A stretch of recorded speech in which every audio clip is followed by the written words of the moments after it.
So what I've done for Nick's quilt is created sort of a map of, I mapped out all of the sizes of all of the shirts that I'm going to be used for his quilt. I put the information into Adobe Illustrator and I created this sort of map about where each of the shirts is going to fit and what size it needs to be. And so now I am ironing the interfacing on the back of the shirts. I'm going to just lay the Pellon out, try to remove any little bits of fibers or anything else that I may see, and then I just iron it on.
So I was just thinking, this is the most undramatic quilt I have ever made. Like, everything is going so smoothly, and then I go to put the the top row, the last row I have to sew, and I'm a good inch. I have no idea where I miscalculated. It's not a huge deal, but it's just to say that I just had the thought of how everything was going so smoothly with this quilt. Like, so Nick's grandfather passed away a year ago, and I made a quilt for his grandmother. Since I seem to have miscalculated, I'm going to just add a strip of this blue plaid from his grandpa's shirt.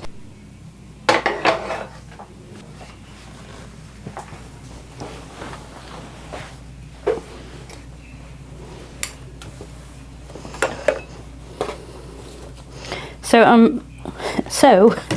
I'm sewing the last row, and then most of the top will be done after this. I will just need to add the border.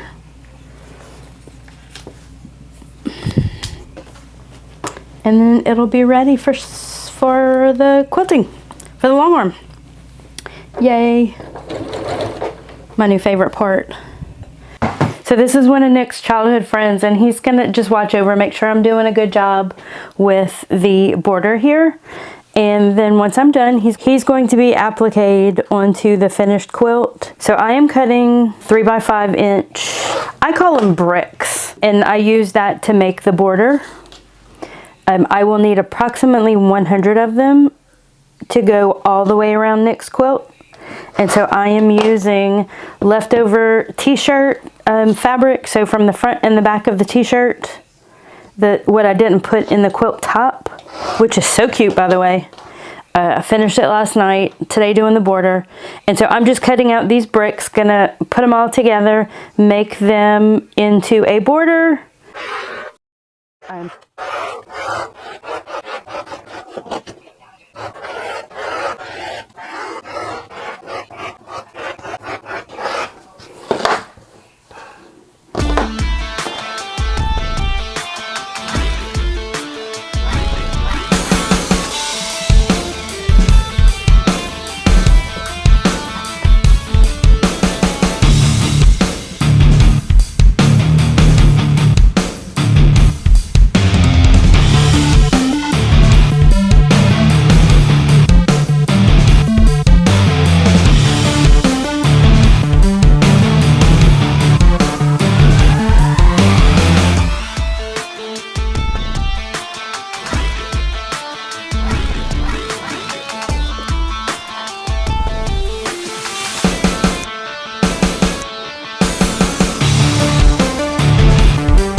Baby, I forgot my pincushion. Do you mind helping a sister out?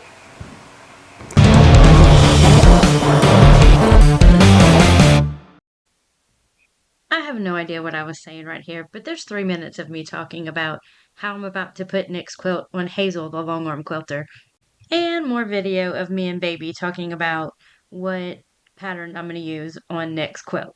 Turns out I use a bass fish with a hook and a bobber.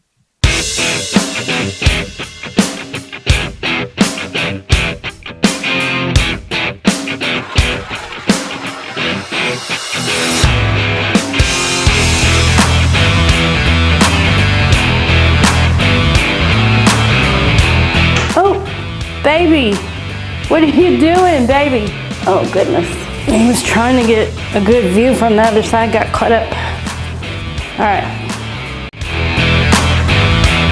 It looks really good.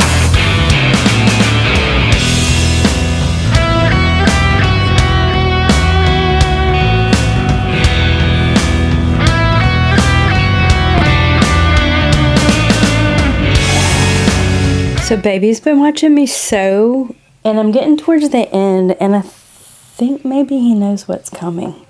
Like, I can't find him anywhere. Baby! Baby! Hey, baby. How's it going? Oh, you're not looking so good. You look like maybe you've lost some weight. Feeling a little deflated? Yeah? What's happening? Baby, I have to have a conversation with you. Yeah. Yeah. Nick loves you, but in order to put you in the quilt, we're going to have some surgery. Make you able to go on the quilt flat. I've given him some pain medicine, so he's not going to feel it. No babies are going to be hurt. Here. What I'm going to do with Baby, it's okay, is remove this section here. You know, we've been together so long, I feel like he's like one of my kids now. So that I can pin this back and put this as flat as it can be on the quilt. I might have to, again, cut here so that it can lay flat, and I'm going to hand stitch this onto the quilt. Again, this is really bulky, and so I'm just going to trim this down so we get the same effect on the quilt, but without having all this bulk. Just make it a good shape.